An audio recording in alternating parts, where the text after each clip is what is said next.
Hi, I'm Pastor Rob Toliver, and this is A Minute to Win It. I'm so glad you're here. We've been walking this week through Galatians chapter 2 and verse 20. We found out so far that we have a dual reality working in us, both death and life. I am crucified with Christ, nevertheless I live. We've also heard the writer say, yet not I, but Christ liveth in me. In other words, this dual reality we have of both death and life means we have a choice. We can plug into whichever source we want to day by day.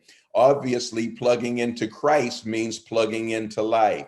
As we add another layer on top of it, the writer goes on to say, this life I now live, I live in the flesh. In other words, spiritual, mystical, powerful life is not the whole story. We have a real body that we've got to live in. It's a body that will get fat if our diet is not what it should be. It's a body that will get sluggish and weak if we don't give it some exercise. It's a body that when we tweak it, twist it, turn it, and strain it, gets injured, injuries of which recovery must take place that takes time. And speaking of time, it's a body that's aging. The Apostle Paul, as powerful as he was, probably the greatest example of spiritual transformation, said himself, this outward man is perishing.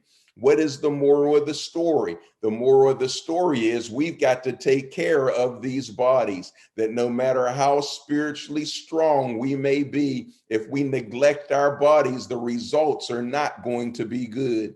These bodies require the right kind of fuel. These bodies are designed to move them around, and these bodies need a sufficient amount of rest. And so have a great day taking care of the inner being and the outer being. Blessings.